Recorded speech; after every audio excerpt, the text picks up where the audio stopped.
Um, Bro said it's 100 degrees. Damn, it's a crispy 58 out here in Mass. Stay hydrated. Mass. You live in Massachusetts? Boston. Be wrong. I'm thankful for your super chat. But this won't be enough to fund the purchase of the electric BBC I planned to troll Black Mask with. So this is how we gonna start the first batch of articles. I want to start off by saying shout out to that one gamer dad with the $20 super chat on YouTube. He said, hey, TBH, just wanted to say what's up. Plus it's my birthday. Happy birthday to you.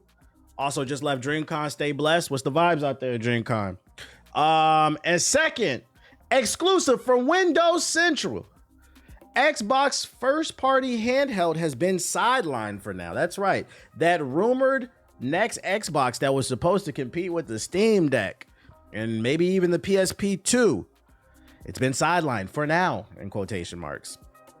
As Microsoft doubles down on Keenan and Windows 11 PC gaming optimization. Shout out to that. You said it's hoochie coochie out there. All the baddies out there. So Why y'all not there then? Ass nigga for that, my nigga. Why aren't y'all messing with the baddies?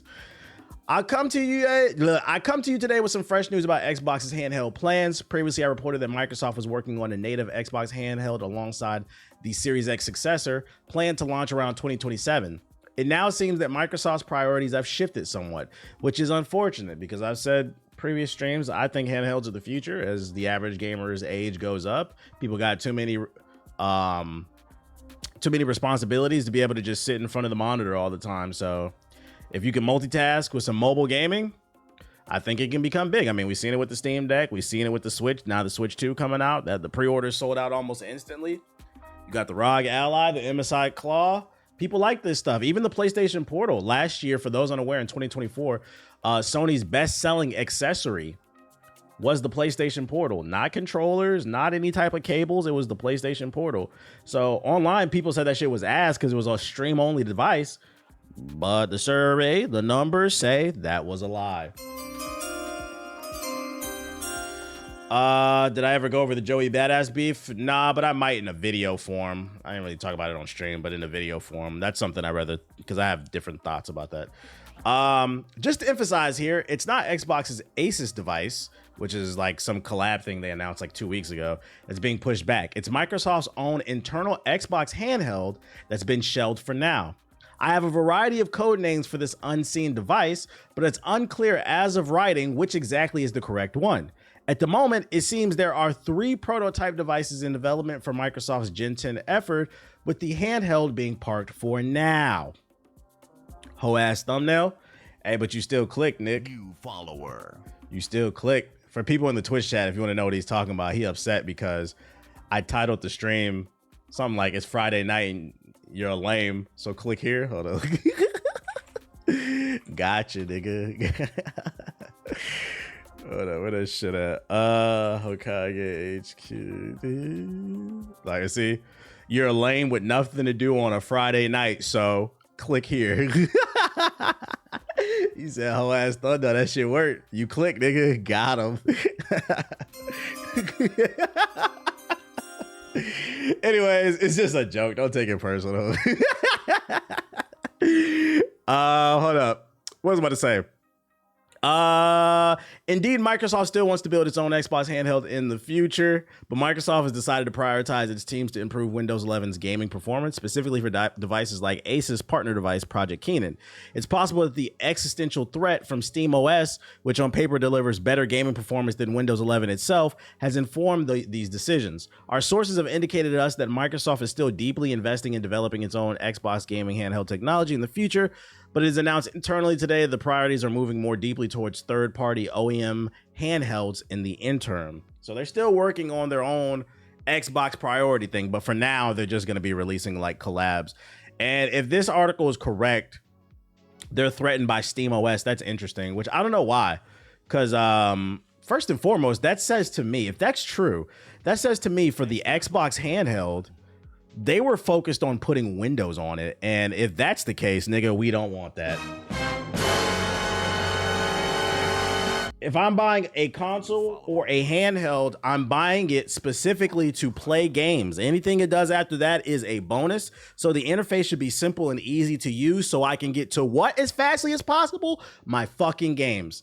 And that's been the problem with these these handheld competitors that are trying to compete with Steam OS, like the MSI Claw and the ROG Ally, they've been running on Windows, and in theory, on paper, it sounds better, right? Like a more powerful handheld device that has a full Windows experience. But the problem is you don't have a mouse and keyboard. It's not a full computer experience, and you're mainly buying it to play games. So they just released Steam OS for it. You can run on everything, and people are enjoying it. It sped up all the handhelds. Why? Because Steam OS was... Only Sonic wields that type of power. Shout out to Brandon with the sub. Steam OS is specifically developed to run games. It's a simple interface. So maybe Xbox is feeling threatened by that. I hope they do go back to the drawing board, because I don't want Windows on an Xbox handheld. That's the quickest way to fuck it up.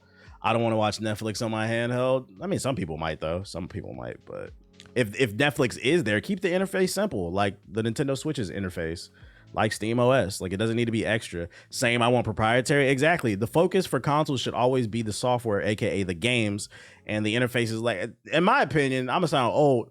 To this day, I still think Xbox's best UI was the Xbox 360's original UI with the fan blades. That was always my favorite. I can still hear that sound effect. And then after that, I'd rank after the fan blades when they came out with the Xbox avatars. That was my second favorite one. But after that, when they kept building upon it, it kind of got convoluted. But I love the simple fan blades. Ignore me, TBH, when he's playing Expedition 33. I don't understand what you're saying. I feel like you were trying to make a joke, but you didn't stick the landing. Sorry, buddy. Yeah, the OG Blades was the classic. OG Blades. I don't know why I typed that in there. Xbox 360 UI. I'm asking a real question. Ignore me, TBH. When is he playing? Oh, you're asking me. Yo, you wrote a run-on sentence. You're asking me, am I playing Expedition 33? I'm probably playing Night Rain tonight. But yeah, this interface was my favorite because it was really simple. Yeah, we got to work on that sentence structure. You fine. But yeah, very interesting. I do hope the rumors are true that they're working on an Xbox handheld, and I hope the rumors are true they're working on a PlayStation handheld. I think handhelds are the future. I'm going to stand on that. Everybody's getting older. Everybody in my audience is between the ages of like 20, not everybody, but most are between the ages of like 21 and like 35. Most y'all got responsibilities. Y'all got kids. It's hard to sit up in front of the monitors. You don't know how fun it is to sit on the couch with a handheld or lay in your bed until you got one. Oh, I didn't ask you niggas to start posting your fucking age in the damn chat like your zodiac signs. Be quiet. Here we go. And I'm also a Leo and a Scorpio. Only lame niggas say that shit. I know y'all ages because I can see it in the fucking analytics. Unless y'all lying on y'all damn accounts. There's a few people in here lying. Actually, I'm a Virgo. I'm a rising asparagus. But yeah, that's what I got for the Xbox stuff. Other news. Respawn developers say morale is at an all-time low at EA. For those unaware, EA has been laying off more people left and right. Things aren't going well for the team at Respawn after 2 games were canceled with 100 people let go at the... I thought TBH was a capitalist. Why y'all keep gifting subs to the community? It's starting to look a little socialist up in this bitch. Yo, shout out to Chicken Spot with the sub. Appreciate it. You got any women in here, though? Not really. Majority of my, like 98% of my audience is men, with like 2% being women. Women on the internet don't really like me, which is funny because in real life, women love me, but women on the internet are different. So it's cool. I'd rather take women in real life. I have my theories of why, but I'm not going to talk about that. Yeah, this stream is a sausage fest. Sorry, chat. No sex before marriage. With 100 people let go at the studio, many have wondered about the state of things with Respawn employee morale, including employee morale. Now, after the Black Panther game was canceled, when the developer Cliffhanger Studios being shut down, that has spread to concern with EA as a whole. So much so that even employees are making internal feelings known. So after Black Panther was canceled, because remember, that was Cliffhanger Studios that got shut down, not Respawn. The people at Respawn are upset about this shit, bruh. In a post on Blue Sky, Patrick Wren, a senior encounter design at Respawn. Subscribe to the idea of Shadow having a BBC. Only Sonic wields. Shout out to Saber Color with the sub. And I have some news on the Black Panther stuff. We're gonna get to that later. A senior encounter designer at Respawn gave his quick thoughts on where things stand. Morale's been at an all-time low, he said. I can say that much. In a separate post, Ren added that he is just sorry for everyone who just wants to make cool video games in the industry. If you weren't in the stream the other day, EA shut down the development of Black Panther and several other games, and they fired a bunch of people. And they said they are shifting focus towards basically live service games. They said they're focusing on FIFA, Apex, Madden, some other shit. Right now, off the top of my head, to be honest, the only single player games I know EA's got coming down the pipeline in the long term is the Jedi series, the third Jedi game. Respawn does have that tactical Star Wars game coming in the near future. But yeah, that tactical Star Wars game and then Jedi 3, I don't know any other single player games they have. They just had Split Fiction. Mass Effect ain't nowhere near release from my understanding. Mass Effect ain't close. You about to get a whole lot of Madden from EA. EA, and it sucks because they have some of the best franchises, but they won't tap into their strong library. Dead Space reboots. I don't know if we're getting a Dead Space 2 remake because Dead Space 1's remake did review well. I streamed it. I really liked it, but I don't think it sold well from what I remember reading. And you know, one thing about EA, the only thing they care about is money. So I can understand why morale is low at Respawn, even though Respawn is one of the beacons of hope for EA. You got to be looking at it like the walls are closing in and everybody's getting fired left and right. And it's like, how long before they come after me, you know, which is unfortunate. That's all these suits care about is these damn live service games when everybody knows it's these single player games that really push the culture. When the trend of live service games eventually disappear, you know who's going to still be here? People like me and you who play games like The Legend of Dragoon, Star Wars, The Last Jedi, Jedi Fallen Order, The Witcher 3, KOTOR. Shit. I don't know if I want to put Grand Theft Auto in. That's a casual game, but you get the point. Hardcore gamers, nigga. Hardcore. Dragon Age didn't meet their expectations. Nah, that's facts. But the unfortunate thing about, and I feel like the context of Dragon Age gets lost. It wasn't what it needed to be, and it undersold. But I feel like what gets lost in that story is the reason Dragon Age isn't what it was supposed to be is because EA did not allow BioWare. If you read the stories, EA didn't allow BioWare to make the Dragon Age they wanted to make. For those unaware, Dragon Age Veilguard was originally called Dragon Age Dreadwolf, and it was a live service game. BioWare wanted to make a traditional hardcore story-driven RPG with a ton of action and story choices, and EA was like, fuck that, make it a live service MMO type of game. And then midway through development, EA was like, make it a single-player game. So they had to rework things. That's why like the first 2/3 of the game is so kind of like all over the place. And that's where the context gets missed. People are like, oh, BioWare is trash. It's like, no, EA fucked them over. And then they throw them under the bus and make them look like they're the bad guys, which is unfortunate. Yeah, they tried to tell the artist how to paint and then blame the artist. See, you the reason it didn't sell. No, you're the reason it didn't sell, bro. Hey, TBH, is Burning Sword a real game? Have you heard of it? I've never heard of that. What the fuck is that? And I'm not gonna Google that because that sounds like a bad porno, nigga.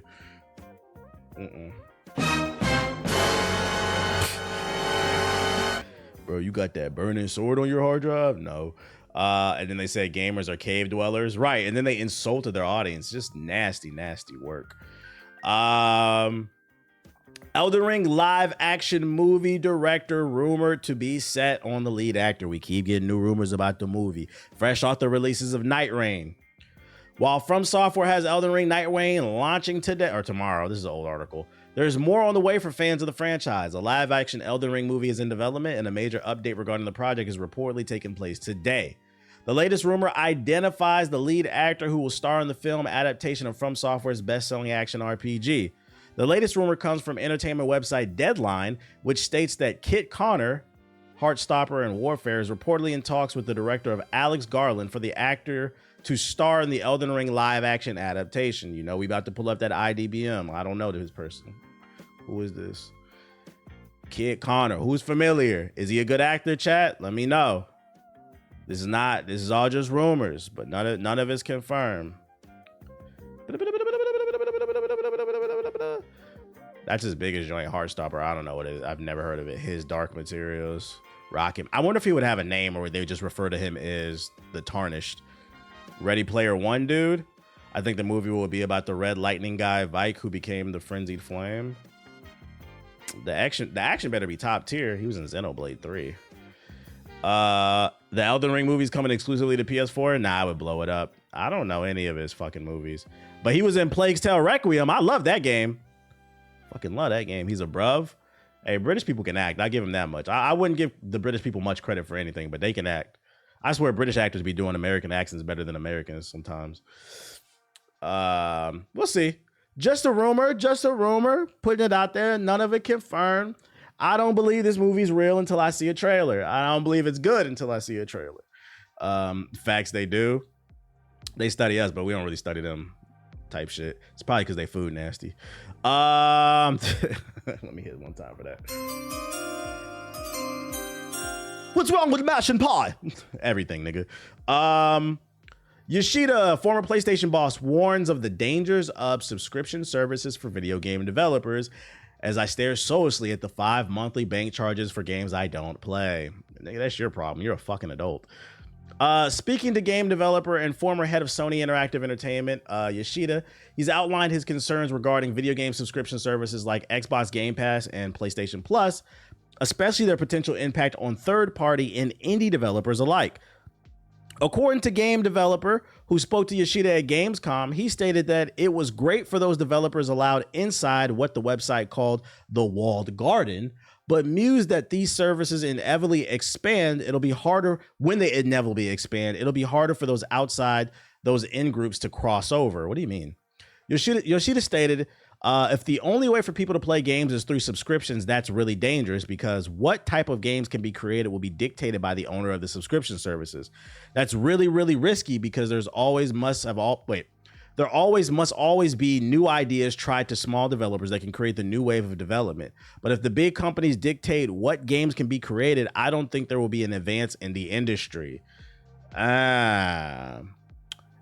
Has anybody ever seen an article from Xbox and PlayStation where they said that's their goal, to make everything 100% subscription? I mean, hard copies and digital copies are still available. I'm not gonna lie. If there was ever a day where Sony or Xbox or Nintendo came out and they said the only way you can play our future games is through a subscription service, like you have to get Game Pass to play any of our games, that might be the day where I'm like, yeah, it might be time to fall back on gaming. Like, what do you mean I gotta subscribe to play the fucking game? I'd rather just buy the fucking game if I like it. Was I King of the Hill fan? I thought it was all right, Bobby. But said coming soon. I don't want a world where we can't own shit, bruh. It makes sense, and Sony kind of does. I will say this much though. Of the big three, here's a prediction. And I hope I hope I'm wrong about this one, but here's a prediction. Of the big three, if there's ever a world where you can only subscribe to services and you can't buy the games anymore, the first to do it will either be Sony or Nintendo. It'll be Sony or Nintendo, and then everybody else will follow. I don't care what the Sony ponies say. The Sony executives are evil. They are evil. They be doing a lot of shady shit, but when they see something benefits them, they'll switch their tone and act like they're the good guys. And Nintendo, we know, they be trying to hardcore protect their IP. So I can see a subscription for Nintendo. You want to play Super Mario Galaxy 3? You need to subscribe to the Nintendo Online. And that would be such a terrible world, because what happens if Lizard Squad comes back and hacks the Nintendo servers? Now we can't play the game because it's not on the disc or it's not even on our hard drive. There's no digital download. You have to stream it from the subscription servers. That's a terrible world. I'd be like, you know what, chat? I think I'm just gonna start reading more. Didn't the Google console do that already? It's about the Google Stadia? Nigga, who bought the Google Stadia? I'm a little sicky about it. Never mind. I know somebody. Nintendo already got niggas paying for the C button. They already got them paying for the C button. But yeah, I agree with what he's saying. This shit is dangerous. I'm hoping ownership is as I said, if you got the space, buy hard copies still, man. Buy hard copies. Hard copies. Physical media is back, baby. It's back. Or it should be back, should I say. It's back for me. I've been collecting. The Ouya, fuck the Ouya. Dust Bloods will be the Nintendo subscription game. Don't speak that into existence. That would be evil. That would be evil. If From Software and Nintendo linked up and said the only way to play that is if you get the Nintendo Game Pass, I might boycott the Switch. I'd be like, bro, I like you From Software. I don't like you that much. I don't like you that much. I don't need no more bills. And I think it's incredibly insensitive to try to introduce bills right now in this current time frame, this current economy. Just let me buy it once and let me play my game. We selling the high seas if that happens. You said it, I didn't. We all gonna be looking for One Piece. Now listen, that's called motherfucking bars, nigga. You know nothing about that. Be a good customer. That's the best thing you can do. Make smart choices, because the only thing these suits worry about is numbers. And if they see you buying and indulging in bullshit that they try to put you out, like if they try to fuck us and you buy it, just remember you paid to get fucked. So they're going to fuck you even harder in the future. You know, vote with your wallet. Vote with your wallet. Vote with your wallet. I love going to the store and getting a physical copy. No, that's facts. That's facts. That's facts. I don't know if this is still available, but Hitman World of Assassination is free on Steam. Offers May. Oh, it ends May 30th. I'm going to Snapchat Sonic, my intrusive thoughts. Let's see if it's still. You can still get it. You can still get it. All brokies. If you want a free game, Hitman is free on Steam right now. I'm finna drop the link in the chat. Today's the last day to claim it. Even if you don't even want to play it right now, just claim it. I'll drop it in the YouTube chat as well. I want to play it right now. Yo, shout out to Soul Runts with the $5 super chat. I dropped it in the YouTube chat as well. He said, TBH, you think a Fantastic Four game from Insomniac would go hard? Also, you excited still for the movie? I'm looking forward to the movie, especially after what happened in another movie. I don't know if a Fantastic Four game would work right now. I think for a Fantastic Four game to work, let the movie come out, because I don't feel like the Fantastic Four is in the zeitgeist. Like the average MCU fan, I don't think they're gushing for the Fantastic Four. It's never been like one of the biggest selling comic books, because it's a little bit older. So I think with the movie, maybe that'll push it into the mainstream and make it cooler, and then maybe we can get a game. I'll tell you this much: if a Fantastic Four game is made, it better have some cool co-op elements. Don't make a team-based game and then just make it a generic beat 'em up. I want to see some cool co-op elements that really make you think about the way that you play, cool puzzles and like combat features and shit like that. That's what I think would make a Fantastic Four game, as well as a good story, stand out. The last Fantastic Four game I think was on PlayStation 1. I remember playing that shit. That shit was ass. Fantastic Four. Y'all remember that one? PS1? Shit was fucking ass, bro. Is this a video about this shit? It's strangely tied to your... It was like a side scrolling beat 'em up. This game was horrible, bro. Rise of the Silver Surfer was fire. It's about the movies? You're talking about something else. Those movies, you realize those movies was like 20 years ago, right? Fantastic Four is not in, when I say zeitgeist, what I mean is like it's not in mainstream conversation. The PS2 game, okay, that was 20 years ago too. It's still been a while.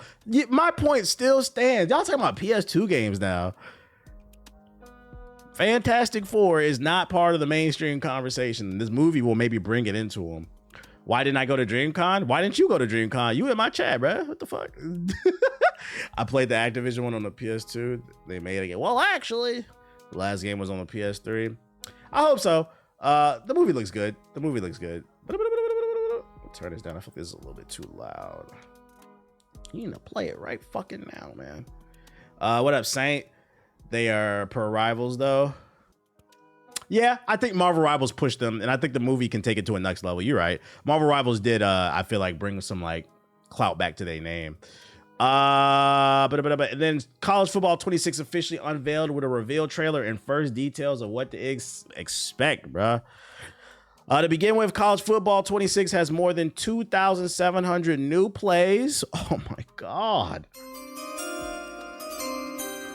We're going to have a Samurai Blitz, a Ninja Blitz, a Magician Blitz, a Dark Magician Blitz, a Earth 2 Blitz, a Multi-Dimensional Blitz. We're going to have the Doctor Doom Blitz. We're going to have so many cool Blitz moves. While the roster of real college athletes in the game is in the thousands, EA said the student athletes are being paid at least $1,500, which is more than double the rate from last year. All 136 schools that were represented will be in college football 26, while more than 300 real-world coaches have lent their likeness to the game, with the launch being on January 10th. College football 26 has also expanded player types and abilities, including 84 total new abilities and 84 total abilities and 10 new archetypes to help players customize their roster for their likings. Additionally, EA added a new wear and tear system that requires players to manage players' fatigue and injuries. That's right, ladies and gentlemen. Now you can relive tearing your ACL in your college days in the video game, bruh.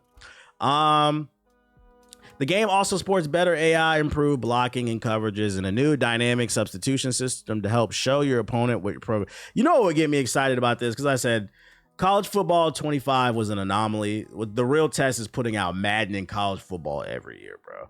It looks like they're taking the Madden route, just little incremental upgrades, bro. No, if you guys want to really stand out from Madden, put a story mode in that bitch. That's how you get casuals like me into this shit. I want to play a story mode in college football 27 where I got to throw the ball on the field and then I got to throw my balls at some snow bunnies off the field. You feel what I'm saying? And then there's like a mission where you got to debate Dr. Umar about whether this is right or wrong. There's so many cool things that you could do in college. The idea of Shadow having a BBC. Yo, shout out to Mega Reborn with the sub. Appreciate it. Shit, what about like, there's like a mission for like homecoming, the week of homecoming. The night before the homecoming game, you have the decision. Do you want to go to the party with the bad bitches, with the snow bunnies, or not? If you don't go, you get more rest, you're more ready, but your social credit score goes down on the college campus because it's your first year. You're not the starting quarterback. You're the second string. So you have to decide, do you want to go socialize and get drunk, or do you want to prepare for the big game? But in an mission, if you do go to the party, the college party with all the snow bunnies, a fight breaks out. Yeah, you get into like a police chase. You start shooting at the police and shit. Now you got to fight a case. Or there could be a mission where, you get so pissy drunk at the party. Now you got a hangover during game day the next day. And then the starting quarterback tears his ACL. Your donation will go towards a new. The starting quarterback tears his ACL the day of the homecoming game. You got a pissy drunk hangover. Conspiracy and illiterate smut. And the plot twist is he tears his ACL hanging out with John Wall. You both slipped on a bucket of water or something like that, walking down the stairs. So then the coach puts you in a game to start. You still got a hangover, so now you got to play a game where your vision is blurry. You more sluggish and shit like that. And it's going to be a real hard game. Like if you have it on normal difficulty, it's going to put it on expert. But if you win the game, you'll get more snow bunnies than ever. Come on, put me on the riding team. Put me on the riding team. Put me on the. That's how you get people excited about your fucking game, bro. You said all of this detail, but like, look, I'm just saying, this is just an idea that I came up with off the top of my head. I don't give a fuck about football. This shit is a caveman sport to me, bro. This shit is CTE Central. But if we gonna make a game about it, let's make a game about it, man. Shout out to Pokemon Wiz with the $10 super chat. He said we got 330 people watching, but we can't get 600 likes. That's what I'm saying, bro. That's what I'm saying. Like, we've had a total of 840 viewers and we don't have 800 likes. And then y'all wonder why I ignore y'all niggas, bro. The fuck? But yeah, that's your college football update. Basically more badges, more abilities. Ooh. I am curious to see. I'm going to be keeping my eye on this audience. I'm curious to see how long before sports fans start to flip on them. Because now you're going to have 2 football games a year that are generic and boring. Great news. The GameStop near me shut down. Yeah, chill. And then last but not least, this has nothing to do with gaming, but I figured you sparking zero perverts would be excited about this. Breaking news, Sydney Swidney is selling a limited edition of soap. That's right. When you guys are done shipping the Amaranth bathwater, you can now wash your ass with the Sydney Swidney scented Dr. Sasquatch soap. You guys, there you go. You can rub this. Now you can feel like you really like with it, bro. You really feel that shit, dude. So sip the Amaranth bathwater, then wash your body after that with the Sydney Sweeney bathroom water bliss. You're welcome, bro. Don't act like I didn't try to put y'all on. You said old news already pre-ordered. That's my first batch of articles that I got for you.